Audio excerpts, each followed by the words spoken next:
వారు శిలువలో మరణించడానికి గల కారణాలు ఏంటి?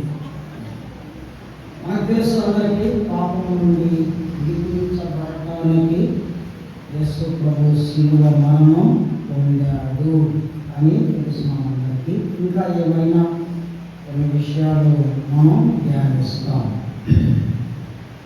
ఈ దినాలలో ఎందుకు ఈ అంశాన్ని ఎన్నుకున్నానంటే, దిన శ్రమల దినముగా క్రైస్తవులు పాటిస్తూ దేవునికి విరోధమైన భక్తి కలిగి జీవిస్తూ ఉన్నారు. అని సామెతల గ్రంథంలో ఒక మాట రాయబడింది, ఒకరి ఎదుట సరైనదిగా కనపడు మార్గము కలదు, పొదపు అది మరణానికి పోవటము. కాబట్టి క్రైస్తవులమైన మనము మన భక్తి మనకు క్షేమాన్ని ఇస్తుందా లేదా? మన భక్తి మనలను ఏర్పరుచుకున్న వారిని సంతోషపెట్టుతుందా లేదా అని మనం గుర్తిరిగి మనం భక్తి చేస్తే ఈ భక్తికి ఉపయోగం ఉంటుంది.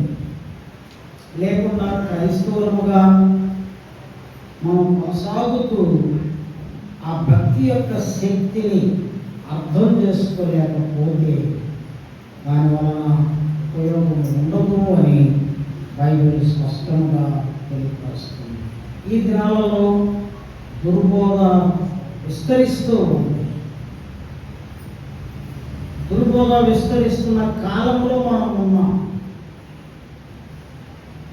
తిమోతికి రాశాడు పౌలు, తిమోతి, అంత్య దినములలో అపాయకరమైన దినాలు ఉన్నాయి, జాగ్రత్త అన్నాడు. క్రైస్తవులమైన మనము జాగ్రత్త కలిగిన వారముగా మన భక్తిని మనం కాపాడుకోవాలి. యాకోబు పత్రిక అనుకుంటా, మీ సొంత రక్షణను భయముతోనూ వణకుతోనూ కాపాడుకోండి అంటుంది. కాబట్టి ఈ దినాలలో ఏర్పరచబడిన వారిని సహితం మోసము చేసి మన రక్షణను కోల్పోయే దినాలలో ఉన్నాం. కాబట్టి మన భక్తి ఎలా ఉంది, మనం ఎలా కొనసాగుతూ ఉన్నాం అని చాలా ప్రాముఖ్యమైనది. కాబట్టి ప్రియులారా, మనము మన భక్తి మనకు రక్షణ ఇచ్చేదిగా ఉందా లేదా అని గ్రహిస్తూ అలాంటి భక్తి కలిగిన జీవితం జీవించాలని దేవుడు కోరుకుంటున్నాడు. కాబట్టి యేసు ప్రభు శిలువ మరణం పొందడానికి గల కారణం కొన్ని ఉన్నాయి. సమయాన్ని బట్టి మనం ధ్యానిస్తాం. మొట్టమొదటిది, పితృపారంపర్యమైన వ్యర్థ ప్రవర్తనను విడిచిపెట్టవాలని యేసు ప్రభు శిలువ మరణం పొందాడు. మన జీవితంలో పితృపారంపర్యమైన వ్యర్థ ప్రవర్తన చూడండి. 1 పేతురు పత్రిక 1వ అధ్యాయం 18వ వచనం, పితృపారంపర్యమైన మీ వ్యర్థ ప్రవర్తనను విడిచిపెట్టినట్లుగా వెండి బంగారముల వంటి క్షయ వస్తువుల చేత మీరు విమోచింపబడలేదు కానీ అమూల్యమైన రక్తము చేత, అనగా నిర్దోషమును నిష్కలంకమునగు గొర్రెపిల్ల వంటి క్రీస్తు రక్తము చేత విమోచింపబడితిరని మీరు ఎరుగుదురు కదా. పేతురు రాస్తూ ఉన్నాడు, ఆ అమూల్యమైన రక్తము చేత. అమూల్యము అంటే విలువైన రక్తము చేత, అనగా నిర్దోషమును నిష్కలంకమునకు గొర్రె పిల్ల వంటి క్రీస్తు రక్తము చేత మీరు విమోచింపబడితిరని మీరు ఎరుగుదురు కదా. విమోచింపబడితిమి విమోచన అంటే విడిపింపబడినాము.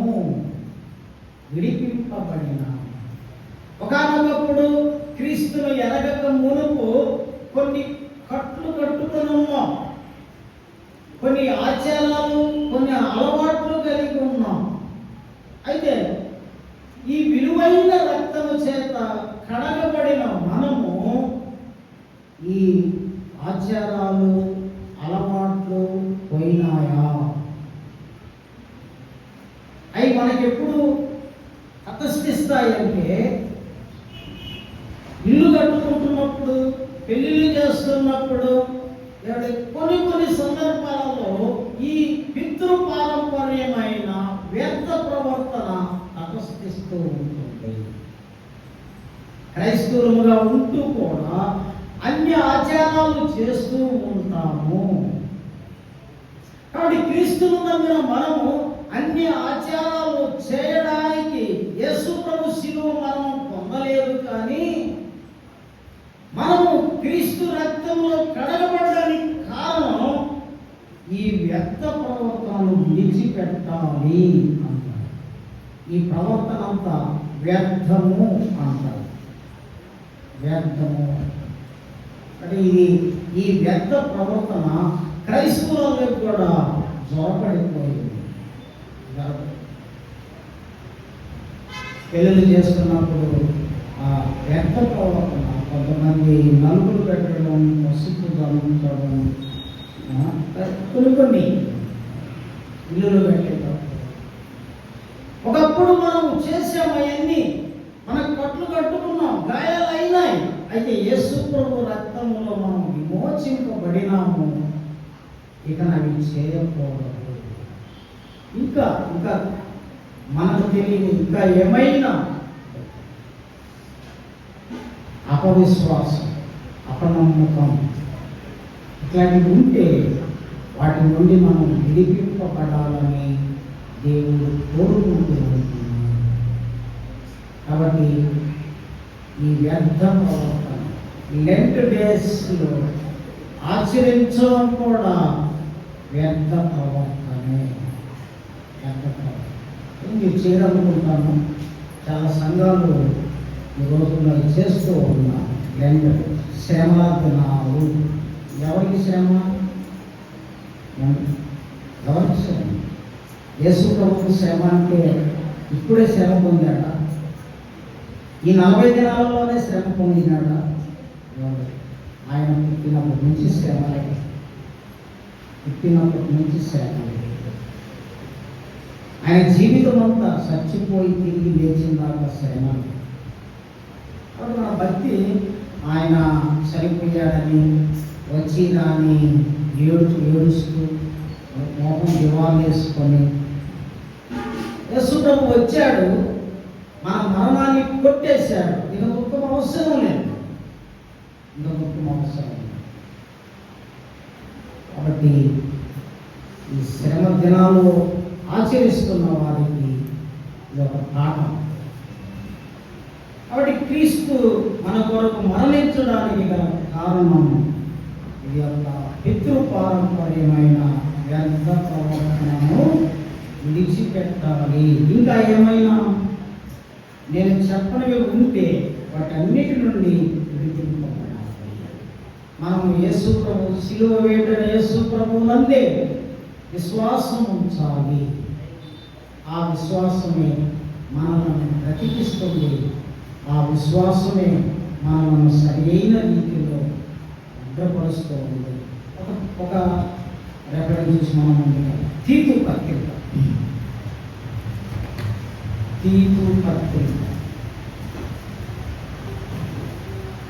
మొదటి అధ్యాయం 16వ వచనం.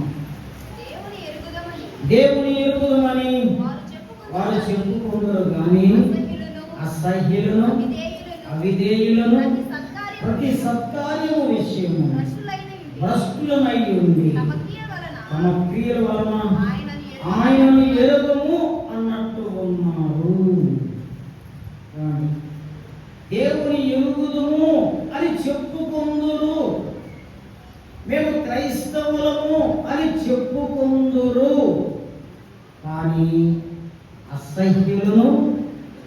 అవిధేయులను ప్రతి సత్కార్యము విషయము భ్రష్టులై ఉండి, ప్రతి సత్కార్యము విషయమై భ్రష్టులై ఉండి. పేజీ నంబర్ 197 కొత్త నిబంధనలు. ఏమండి? తమ క్రియల వలన ఆయనను ఎరుగము అన్నారు. కాబట్టి మనం ఈ సమయంలో జ్ఞాపకం చేసుకోవాల్సింది, మన క్రియలు ఆయనను ఎరిగినాము అన్నట్టున్నాయా? మన క్రియలు క్రీస్తుకు సంబంధించినవిగా ఉంటున్నాయా? మన ప్రవర్తన అంతా దేవుని అధికారం కింద ఉంటున్నామా? దేవునికి లోబడి జీవిస్తున్నామా అనేది చాలా ప్రాముఖ్యమైనది. కాబట్టి ప్రియులారా, యేసు ప్రభు శిలువలో మరణించడానికి గల కారణం ఏమిటి అంటే, మొదటిగా మన జీవితం మార్పు చెందాలి. మారు మనసు కలిగిన క్రైస్తవ జీవితం జీవించాలి. మారు మనసు పొందని క్రైస్తవ జీవితం అది క్రైస్తవ జీవితం కాదు. క్రైస్తవమే. మారు మనసు పొందినామా? ఈ రోజుల్లో జ్ఞానం ఎదుగుతున్నారు. బైబిల్లో జ్ఞానం ఎదుగుతున్నారు. ఏదో వెరైటీగా ఉండాలి క్రైస్తవ భక్తి. బైబిల్ చెప్పడం లేదా? ఫస్ట్ దేవుని సువార్త భూమి మీదకి ఎవరు చెప్పారు నూతన నిబంధనలో అంటే యోహాను గారు చెప్పారు. చూడండి, మత్తయి సువార్త 3వ అధ్యాయం. మత్తయి సువార్త 3వ అధ్యాయం 2వ వచనం. పరలోక రాజ్యము సమీపించి ఉన్నది, మారు మనసు పొందుడని యూదయ అరణ్యములో ప్రకటించుచుండెను. ముందు యోహాను గారు ఏం చెప్పాడంటే, పరలోక రాజ్యం సమీపించి ఉన్నది, మారు మనసు పొందండి. మారు మనసు అంటే క్రీస్తు మీదనే విశ్వాసము కలిగి జీవించడం, మరొక దాని మీద కాదు. క్రీస్తు మీదనే ఆధారపడడం, మన జీవితంలో మార్పు కలగడం. యోహాను పోయిన తర్వాత మన యేసు ప్రభు వచ్చి బోధించాడు. మత్తయి సువార్త 4వ అధ్యాయం 17వ వచనం. అప్పటి నుండి యేసు పరలోక రాజ్యము సమీపించి ఉన్నది కనుక మారు మనస్సు పొందండి. ఎవరు మనకుండా ఎన్నో సంవత్సరాల నుంచి క్రైస్తవులమే, క్రీస్తును ఆరాధిస్తున్న వారమే, క్రీస్తుకు లోబడిన వారమే, మారు మనస్సు కలిగిన అనుభవం ఉన్నవా? యేసు ప్రభు వెళ్ళిపోయిన తర్వాత అపోస్తలులు వచ్చారు. అపోస్తలులు కూడా అదే చెప్పారు, మారు మనస్సు పొందాలి. కాబట్టి మన క్రియలు సత్క్రియలుగా ఉండాలి. మన విశ్వాసము క్రీస్తునందు ఉండాలి. మనము దేవునికి లోబడి బ్రతకాలి.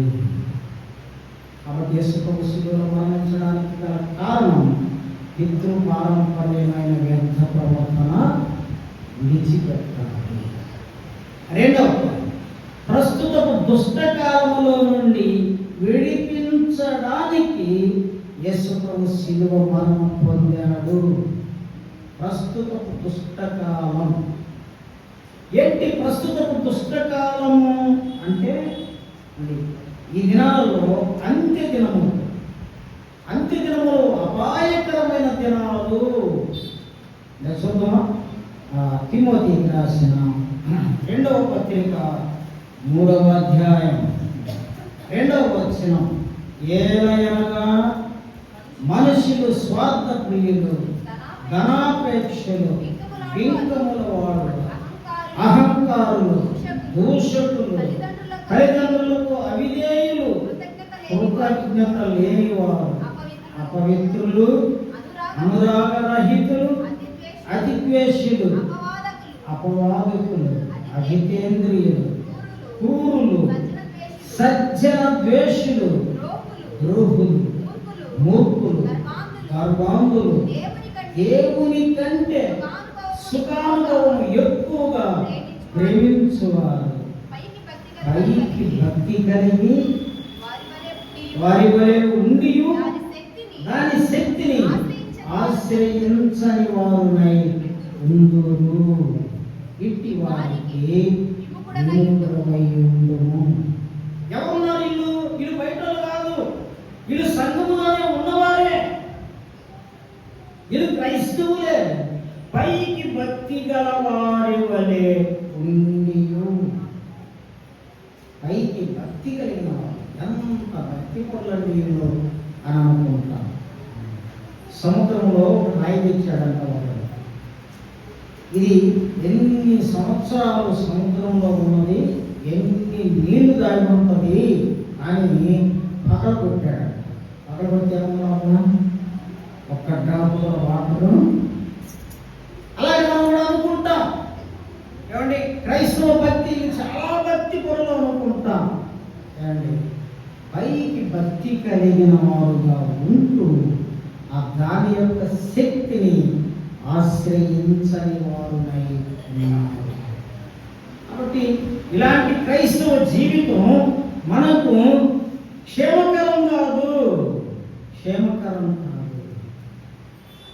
ఈ అనుభవాలు కలిగిన వారందరూ ఎక్కడున్నారంటే సంఘములోనే ఉన్నారు.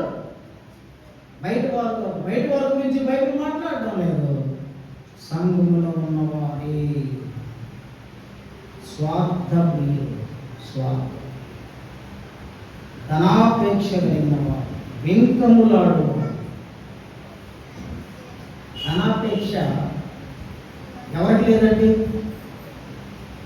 ఎవరికి లేదు ధనాపేక్ష? ధనాపేక్ష లేని వారు ఎవరికి లేదు. ధనాపేక్ష అంటే అర్థం ఏంటంటే న్యాయంగా సంపాదించుకోకపోవటం, అన్యాయంగా సంపాదించు. కాబట్టి ఈ యొక్క అంత్య దినములలో అపాయకరమైన దినాలలో మనం జీవిస్తున్నాము. మన క్రైస్తవ భక్తిని బ్యాలెన్స్గా మనం నడపాలని దేవుడు కోరుకుంటూ ఉంటున్నాడు. పాతకాలంలో లంచం తీసుకుంటాడా అని డౌట్. అరే లంచం తీసుకుంటాడా? ఈ కాలంలో లంచం తీసుకోడా? ఎంత వ్యత్యాసం వచ్చిందండి. కాబట్టి ఈ దుష్టకాలం అంత భయంకరంగా ఉంది. ఈ దుష్టకాలంలో మనం జాగ్రత్తగా మన క్రైస్తవ భక్తిని బ్యాలెన్స్గా నడుపుకోవాలి. గలతీ పత్రిక 1వ అధ్యాయం 4వ వచనం. గలతీ పత్రిక 1వ అధ్యాయం 4వ వచనం. మన తండ్రి అయిన దేవుని చిత్త ప్రకారము క్రీస్తు మనలను ప్రస్తుతపు దుష్టకాలములో నుండి విమోచింపవలెనని మన పాపముల నిమిత్తం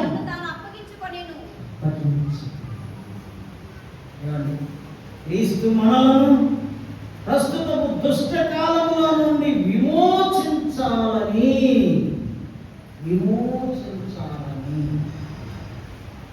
ఏం చేశాడంటే మన పాపముల నిమిత్తం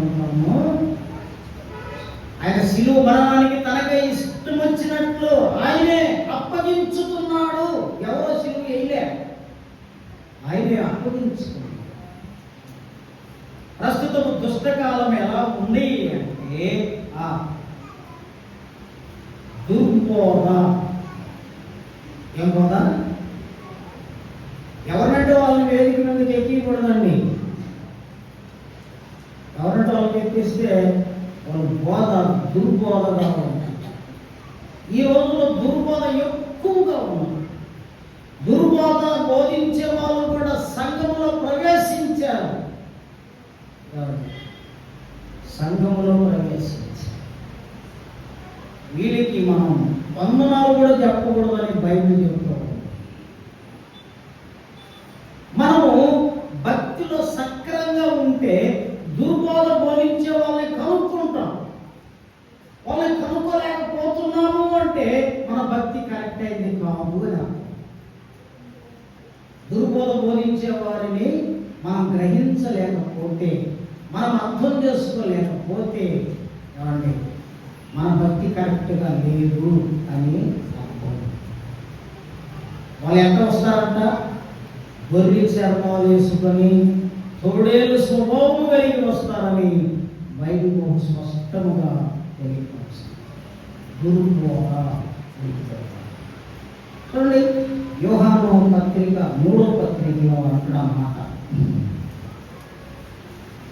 యోహాను రాసిన 3వ పత్రిక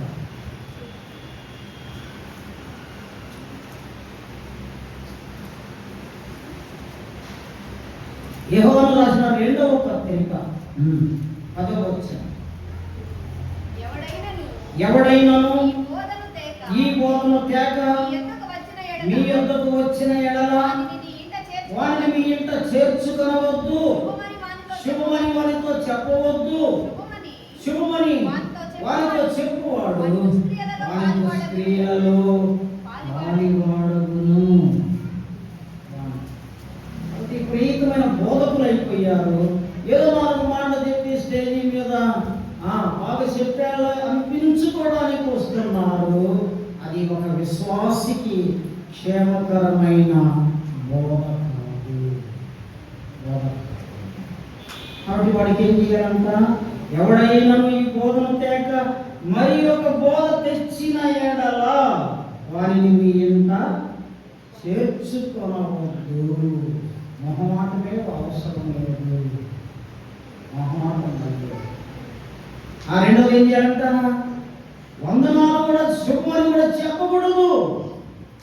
శుభమని చెప్పుకోడు వాడు వారితో దుష్ట క్రియలలో పాలివాడు అవుతాడు.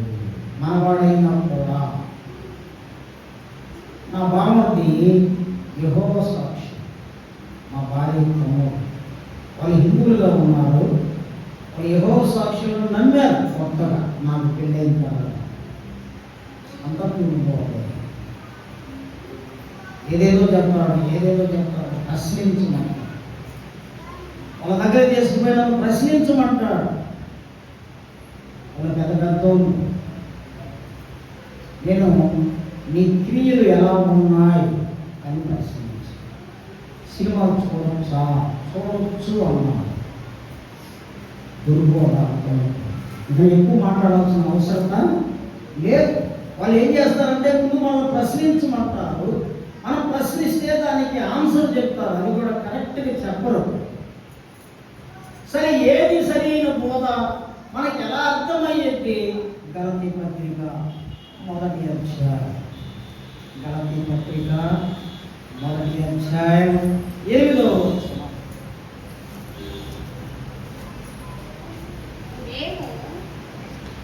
మేము మీకు ప్రకటించిన సువార్త కాక మరి ఒక సువార్తను మేమైనను పరలోకం నుండి వచ్చి ఒక దూత అయినను మీకు ప్రకటించిన ఎడల శాపగ్రస్తుడగును. ఎవరు అంటున్నారు ఈ మాటలు? అపోస్తలులు అంటున్నారు. ఎవరు అపోస్తలులు? యేసు ప్రభు శిష్యులు. ఏమండి, వాళ్ళు అంటున్నారు, మేము మీకు ప్రకటించిన ఈ బోధ కాక మరి యొక్క సువార్త ఏమండి పరలోకం నుండి వచ్చు దూత చెప్పినా కూడా, ఏమండి పరలోకం నుండి వచ్చి ఒక దూత చెప్పినా కూడా అది ఏంటన్నది శాపగ్రస్తులవునుగా. ఇప్పుడు అపోస్తల బోధ ఏంటి? అపోస్తల బోధ తెలియాలంటే మనం బైబిల్ చదవాలి.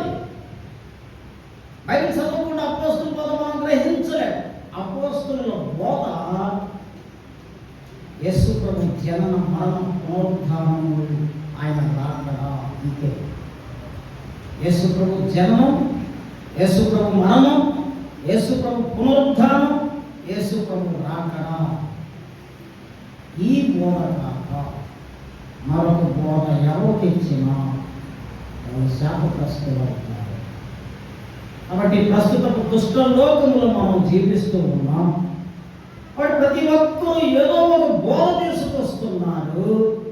ఈ బోధన మనం ఆహ్వానించకూడదు, ఈ బోధకు మనం లోపడకూడదు, ఈ బోధను మనం తిరస్కరించాలి. కాబట్టి యేసు ప్రభు శిలువ మరణం నంబర్ 1, పితృ పారంపర్యమైన వ్యర్థ ప్రవర్తన మనలో ఉండకూడదు అని యేసు ప్రభు శిలువ మరణం పొందాడు. రెండవది, ప్రస్తుతపు దుష్టకాల సంబంధం నుండి, దుష్టకాలంలో నుండి మనల్ని విడిపించడానికి యేసు ప్రభు శిలువ మరణం పొందాడు. మూడవది, అంధకార సంబంధమైన అధికారంలో నుండి విడిపించడానికి యేసు ప్రభు శిలువ మరణం పొందాడు. అంధకారం అంటే చీకటి. చీకటి అంటే ఎవరికి సంబంధించింది? సాతానునికి సంబంధించింది. కాబట్టి సాతాను చేతిలో నుండి మనల్ని విడిపించాలి. మనం యేసు ప్రభు నమ్మిన, యేసు ప్రభువునందు విశ్వాసం ఉంచిన ఒక శక్తి మనల్ని ఏలుతూ ఉంది. దాని నుండి మనం విడిపింపబడాలి. ఆ శక్తి మనకు కనపడదు, అయితే మనల్ని ఏలుతూ మనం తెలియకుండానే దానికి లోపడతాం. ఆ చీకటికి లోపడతాం. మనకు తెలియకుండానే మనం మంచిగా ఉన్నట్టే కనపడుతుంది, దానికి లోబడే ఉంటాం. ఒక మంచి భక్తుడు అన్నాడు, ఒక వ్యక్తికి జ్వరం వస్తే 4 లీటర్లు సెలైన్ ఎక్కిస్తాడు. సెలైన్ ఎక్కిన 3వ రోజు చూస్తే ఆ సెలైన్ ఎక్కిన రంధ్రం కనపడదంట. ఎన్ని లీటర్లు వెళ్ళిపోయింది బాడీలోకి? 4 లీటర్లు సెలైన్ వెళ్ళిపోయింది. ఎట్లా పోయింది లోపలికి అని చూస్తే రంధ్రం కనపడటం లే. సాతాను కూడా అట్ట వెళ్ళిపోతాడు మనలోనికి. అది ఎట్టుపోయాడు లోపలికి మనకు అర్థం కాదు. తెలియకుండానే దేవునికి విరోధమైన ప్రవర్తన, పాపంలో మునిగి తేరడం, దోషపు మాట, అసూయ, ద్వేషం, పగ, ఎదుటివాడిని ప్రేమించలేని స్థితి, సంఘములో ఒకరిని ఒకరు గౌరవించుకోలేని పరిస్థితి, అహం, ఇవన్నీ తెలియకుండానే వచ్చేస్తాయి. ఇవన్నీ మన క్రైస్తవ భక్తిని వ్యర్థపరుస్తాయి. కాబట్టి ప్రియ స్నేహితులారా, యేసు ప్రభువు ఎందుకు మరణించాడంటే అంధకార సంబంధమైన అధికారంలో నుండి మనల్ని విడిపించాడు. ఇంకా మనం విడిపింపబడాలి. కొలస్సీ పత్రిక 1వ అధ్యాయం 3వ వచనం. పరలోకమందు 13వ వచనం అండి. 1:13. ఆయన మనలను అంధకార సంబంధమైన అధికారములో నుండి విడుదల చేసి తాను ప్రేమించిన కుమారుని యొక్క రాజ్య నివాసులుగా చేసెను.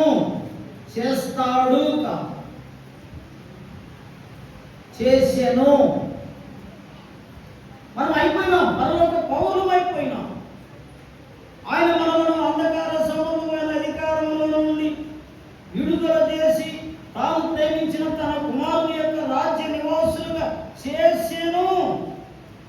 దేవుని రాజ్య నివాసులం అయిపోయినాం. మరలా ఇహలోకపు వాటికి లోబడి దేవునికి విరోధంగా ప్రవర్తించకూడదు.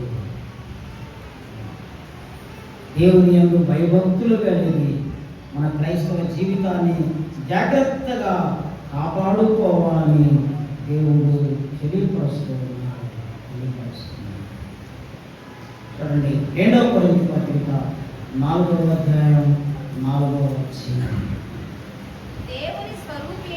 దేవుని స్వరూపి అయిన క్రీస్తు మహిమను కనపరచు సువార్త ప్రకాశము వారికి ప్రకాశింపుకున్న నిమిత్తం ఈ యుగ సంబంధమైన దేవత అవిశ్వాసులైన వారి మనోనేత్రములకు కుంటితనము కలుగ చేస్తున్నారు. ఎవరి మనోనేత్రాలు? అవిశ్వాసులైన వారి మనోనేత్రాలు. ఎవరిల్లు? సంఘములో ఉన్నవారే. దేవుని యందు విశ్వాసం ఉంచలేని వారు అవిశ్వాసులు. దేవునికి లోబడని వారు. దేవునికి లోబడడం లేదు. కారణం ఏంటంటే విశ్వాసం లేదు. ప్రతి విషయంలో దేవునిపై ఆధారపడే విశ్వాసం, ప్రతి విషయంలో దేవుని సార్వభౌమత్వానికి లోబడడం విశ్వాసానికి కారణం. మనకు మంచి ఉదాహరణ అబ్రహాము గారు. దేవుడు ఏమైతే చెప్పాడో అది చేస్తూ వచ్చాడు. ఒక దగ్గర అవిశ్వాసపరుడయ్యాడు అబ్రహాం. ఒక రాజ్యంలోనికి వెళితే తన భార్య అందగత్తి అయితే ఆ విశ్వాసాన్ని కోల్పోయాడు. మరణ భయం వెంటాడి ఆమె ఎవరు అంటే నా చెల్లెలు అన్నాడు. ఎందుకు? నా భార్య అయితే నన్ను చంపి తీసుకుంటారేమో. దేవుడు చొరవ తీసుకున్నాడు. దేవుడు చొరవ తీసుకున్నాడు. మనం కూడా ఏదైనా సందర్భంలో ప్రాణ భయం ఉన్నప్పుడు ఒకవేళ పొరపాటు చేస్తే దేవుడు క్షమిస్తాడు ఏమో, కానీ మనస్ఫూర్తిగా పాపం చేస్తే, మనస్ఫూర్తిగా దేవునికి లోబడకపోతే మనం అవిశ్వాసులమైపోతాము. కాబట్టి యేసు ప్రభువారు అంధకార సంబంధమైన అధికారము నుండి మనలను విడిపించడానికి శిలువలో మరణించారు. నాలుగవది, జీవితమంతా మరణ భయము చేత దాస్యములకు లోబడిన వారిని విడిపించుటకు యేసు ప్రభు శిలువ మరణం పొందాడు. క్రైస్తవులకు మరణ భయం లేదండి. ఎందుకంటే మరణం గురించి లోకానికి తెలియదు. మరణం గురించి లోకం తెలియదు. మరణం గురించి మనకు స్పష్టంగా తెలుసు. రండి, ప్రతి ఒక్కరూ చనిపోయినప్పుడు, ఆదరణ కూడినప్పుడు, సమాధి దగ్గర మంచి దేవుని మాటలు వింటాం. సమాధి చేసినప్పుడు పాడతాం, మన దేశము ప్రియులారా మన పురమీది కాదు అని పాడతాం. పరలోకము నా దేశము అని పాడతాం. మనం పరలోక పౌరులు అవడానికే క్రీస్తును నమ్మినాము. ఏమండి, అందుకని మనకు మరణ భయం ఉండకూడదు. మనం దూరం వెళ్ళిపోతున్నాం కాబట్టి ఎన్నో సంవత్సరాలు కుటుంబీకులతో కలిసి జీవిస్తూ సడన్గా కుటుంబాన్ని వదిలిపెట్టి వెళ్ళిపోతున్నాం. కానీ కొంత బాధ ఉండొచ్చు, కానీ అయితే మన నిరీక్షణ పరలోక పౌరులము, మన విశ్వాసం పరలోక పౌరులు. మనల్ని ఎందుకు క్రైస్తవులుగా చేశాడు దేవుడు అంటే మనల్ని పరిశుద్ధులుగా చేసి దేవుని ప్రజలుగా దేవుని రాజ్యములో యుగ యుగాలు జీవించాలని దేవుడు మనల్ని ఏర్పరుచుకున్నాడు, రక్షించాడు, దేవుని రాజ్య వారసులుగా చేశాడు. ఒకవేళ యేసునందు విశ్వాసం ఉంచినప్పుడు నీవు నీ ఇంటి వారు గొప్ప రక్షణ పొందుతారు. ఏంటి ఆ రక్షణ? పరలోక పౌరులము అవడానికి. మన భయం మనకు ఉండకపోవాలి. సైతానుడు మనకు మరణ భయం తెచ్చి పాపం చేయించడానికి ప్రయత్నం చేస్తాడు. మన నిరీక్షణ పరలోకము. అందుకని కొలస్సీ పత్రికలో ఆయన రాస్తాడు, మీరు క్రీస్తుతో కూడా లేపబడిన వారైతే పైన ఉన్న వాటి యందు మనసుంచుడి అంటాడు. 3వ అధ్యాయం మొదటి వచనం. కొలస్సీ పత్రిక 3వ అధ్యాయం మొదటి వచనం. మీరు క్రీస్తుతో కూడా లేపబడిన వారైతే పైనున్న వాటిని వెదకుడి. అక్కడ క్రీస్తు దేవుని కుడి పార్శ్వమున కూర్చొని ఉన్నాడు. క్రైస్తవుని యొక్క నిరీక్షణ, క్రైస్తవ విశ్వాసము నిద్ర లేచి పరలోక వైపు చూడటమే. ఇదిలో నేను మరణిస్తే నేను పరలోకానికి వెళ్ళగలనా అని పరీక్షించుకోవటమే.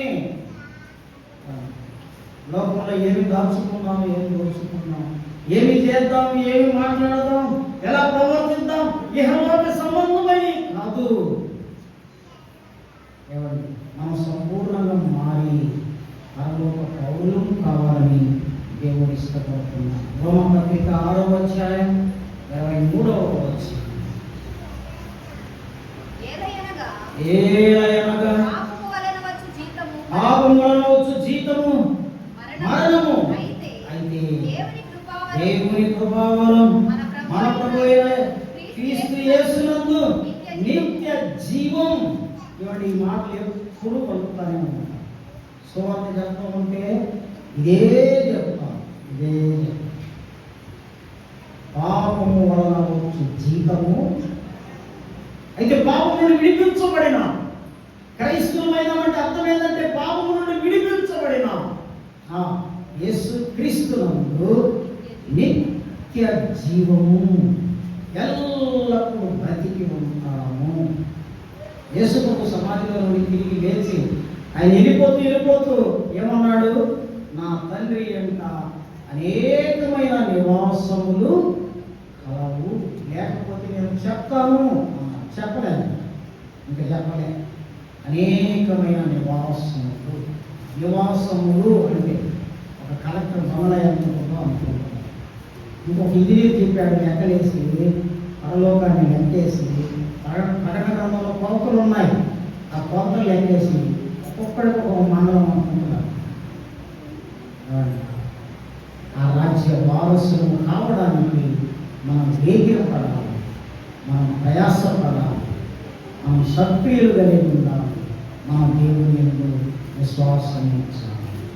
మనం ఏదో వదిలితే తర్వాత పౌరులు. మొన్న నాసా సైంటిస్ట్ ఆ పేరు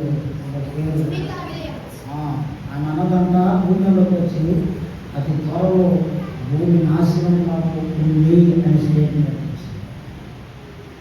అతి త్వరలో నేను బుచ్చిలో సువార్త చెబుతూ ఒక వ్యక్తికి ఒక పొగటానికి చెప్పా, సైంటిస్ట్ అన్నదంతయ్యా త్వరలో భూమి నాశనం కాబోతుంది అంటే ఆయన భయపడి ఈ సంపాదించిందంతా ఏమి చేయాలి సార్?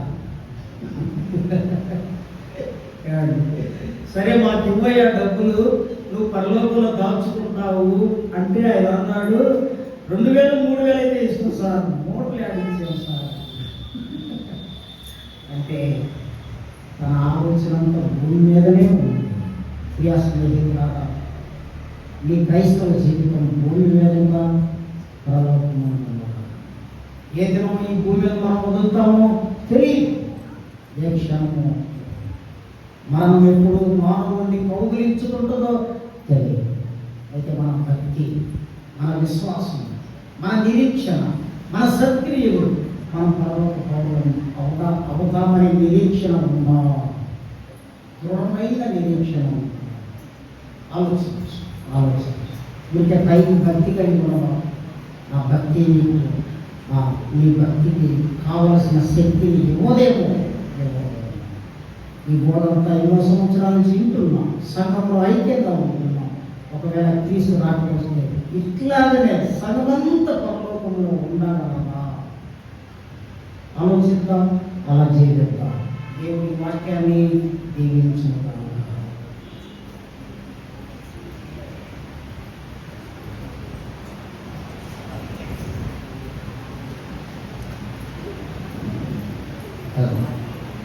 సమయంలో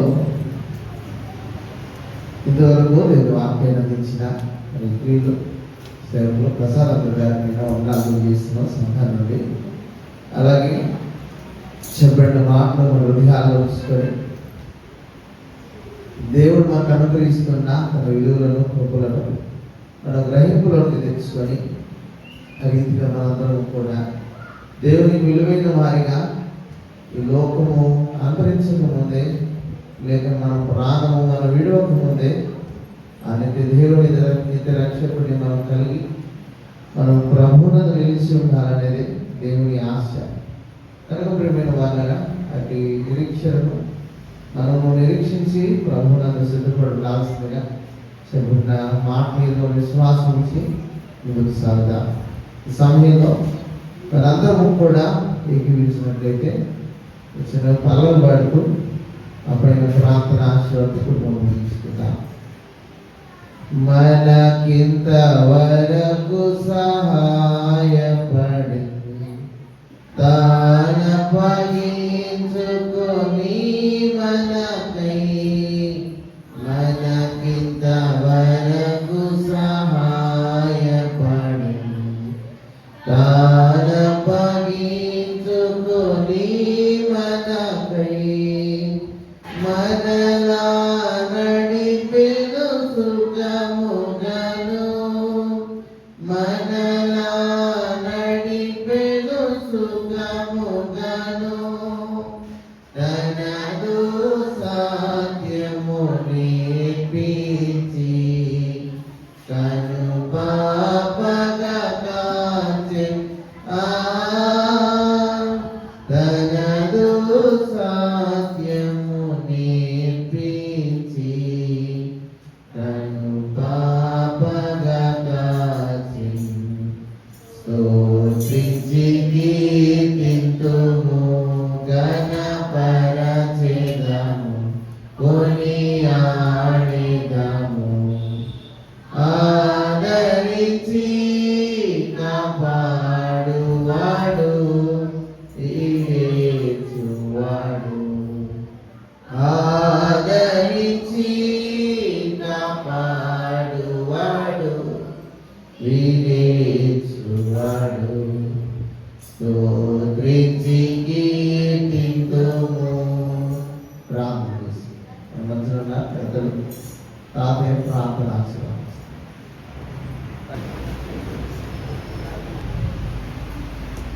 ఆశీర్వాదం తీసుకున్నాం. ప్రార్థన చేసుకున్నాం. నా దయ కలిగిన తండ్రి, ప్రేమ కలిగిన ప్రభువాన్ని ఈ వాతావరణ ఆదివారం మీరే ఉందని కార్యక్రమాలు జరిగించారు. తండ్రి బిడ్డలు మాట్లాడారు. గొప్ప బైబిల్ వాక్యాన్ని విన్నాం.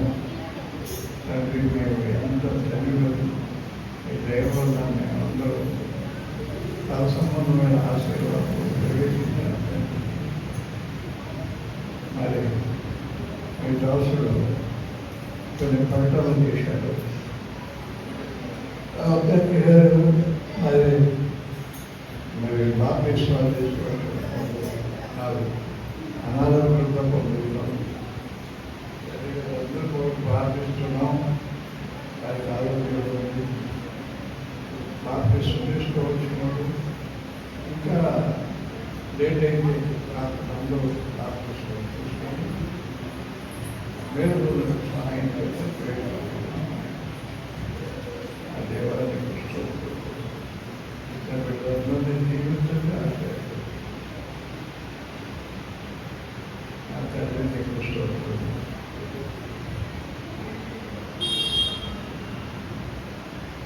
ఈ యొక్క ఉదయకాలం నుండి నింపుతుంది. బ్రహ్మకాలంలో ఎల్లప్పుడూ సమయంతో కృష్ణుడు జోడిస్తూ ఆ ప్రభువును రక్షకుడైన యేసుక్రీస్తు నామమున ఇక్కడ వినయంతో వేడుకుంటున్నాం తండ్రి. మన పరమ దేవత దేవుని ప్రేమ, ప్రభువైన యేసుక్రీస్తు యొక్క కృప, పరిశుద్ధాత్మ యొక్క అన్యోన్య సహవాసం ఎప్పుడు ఎల్లప్పుడూ మనందరికీ